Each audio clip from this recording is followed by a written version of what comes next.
Today is the 17th of July 2021 and it is 3 months to the day since I changed my Kawasaki Versys X300 for my Yamaha MT-07. You'll see on the dash there that the bike has now done slightly over 22,000 kilometres and it had done slightly under 20,000 kilometres when I got it. So I haven't done as many kilometres as I was hoping to due to the various restrictions we have at the moment, but I think I've had it long enough to give a reasonable opinion what I think of it so far. Also, by way of a bonus, probably more relevant to the people who live around the Chiang Mai area, the road that I'm actually riding on at the moment is the new Highway 118, which they finally completed, albeit 2 years late. But you can now go all the way from Chan into Chiang Mai on a lovely piece of mainly new road. Okay, we've just passed Chan Hot Springs and we're starting our way on the new section of road, which goes all the way from there right down to just short of Doi Saket. While you're enjoying the view, let's run down a few figures for the 2017 model of the Yamaha MT-07. The engine size is actually 689 cubic centimetres, what is often referred to as a 700cc bike, and it's a twin 4-stroke engine. Power wise, it has 74 brake horsepower, which I think is exactly double what the Kawasaki I had was. That's at 9,000 RPM, and the torque is 68 Newton meters of torque at 6,900 RPM. And the top speed, though I won't be going anywhere near that, is 214 kilometers an hour. As my regular viewers will know, I've been umming and ahhing for well over a year about changing my bike. I had my heart set on getting a naked bike rather than another adventure style bike because there's less obstructions for the view while using a camera on the bike, and I also prefer the flow of air over me because it does get a little warm in this country. All the research I did pointed pretty much towards having the MT-07 high up on the list, if not top of the list, and the opportunity came along to get one off a friend of mine, and to make it even better, he took my bike off me, which meant I didn't have the headache of trying to sell my Kawasaki as well. Despite the fact the last 20 plus years of my working life before I moved to Thailand was spent driving various vehicles for a living, the only experience I have on motorbikes is since I moved to Thailand, so about 4 years. I've driven lots of vehicles of 4 wheels and above, varying from this, yes, that handsome devil is me before the ravages of time got hold, up to this big red thing.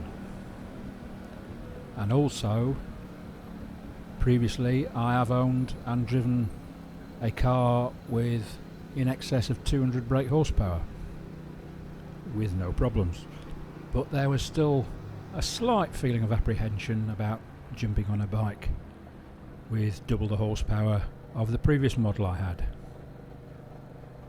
But that apprehension was totally misfounded. This bike is really, really easy to ride. For me, I find this bike really exhilarating to ride. Okay, for someone who's used to a middleweight or a larger bike than this, it may be boring and mundane, but to me, after the Versys 300, it's a load of fun. And actually the reviews I've seen on YouTube and other places, even from people who are professional riders or professional journalists in the motorbike industry. The emphasis is always on how much fun it is. You're not going to break any speed records with it, but it's fun, and that's the main thing I was looking for when changing the bike. Okay, let's talk ergonomics. This isn't a sports bike, so you're not leant forward, putting strain on your back and your wrists. In fact, the seating position is very similar to my previous bike, apart from the pegs being slightly higher and slightly further back, but nothing that causes me any discomfort. The seat is pretty firm,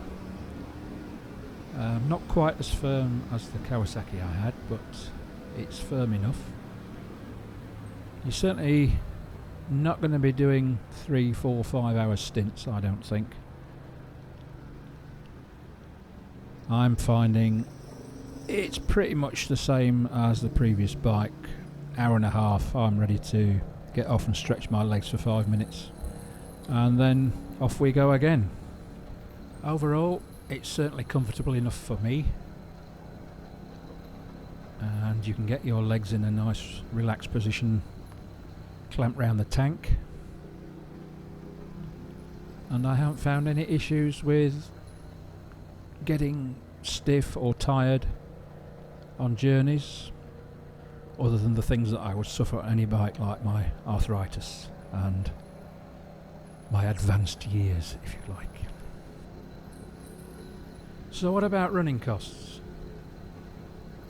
Well, the service intervals on the MT-07 are every 10,000 kilometres.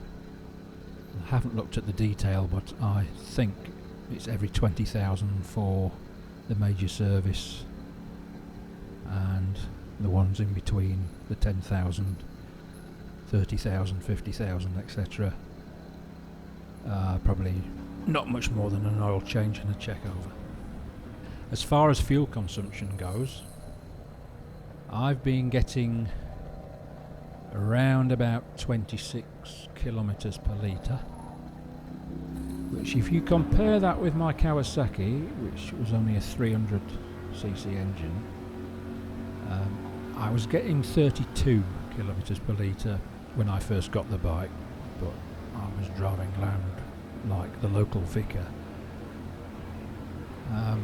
After I changed the tyres and put the Pirellis on, I certainly started driving a lot more aggressively, and I was getting just under 30 kilometres a litre, which is only sort of 3 and a bit kilometres a litre more than I'm getting out of a 700cc bike. So I certainly can't complain about the fuel consumption on the MT-07. Anyway, what do you think of this road you've been looking at for the past few minutes? I think it's going to become very popular among the local bikers. 3 lanes wide on each side for a lot of it, and once you get away from Chiang Mai, where there's a few sharpish bends as you go up the hill, it gets nice, smooth and sweeping, and you can really get the hammer down if you want. So anybody watching this who does live in the Chiang Mai area, who hasn't been out there yet, who likes a good run on a sunny day, jump on your bike, get out there and go for a ride. So to conclude, after 3 months experience and 2,000 kilometres on the Yamaha MT-07, I'm more than happy with my purchase, and I'm glad I made the change.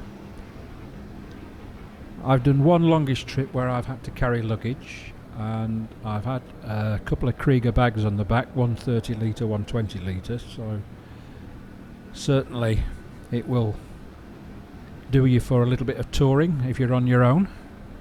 I didn't find it affected the balance of the bike one iota, so no problems there.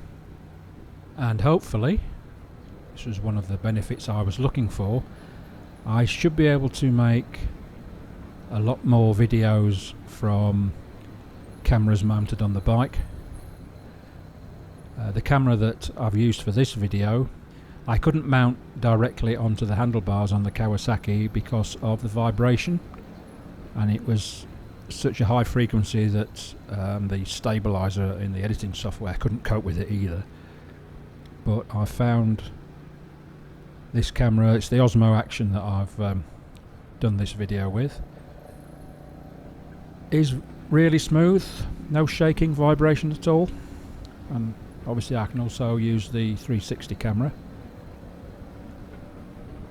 So we'll get some more onboard bike videos than we were getting with the previous bike. If you have any questions you'd like to ask me about the MT-07, please post them in the comments below. And if you've enjoyed this video, a thumbs up would be most appreciated. And why not even consider subscribing? It costs no, as they say in Yorkshire. So thanks very much for watching, and hopefully I'll see you again in the next one.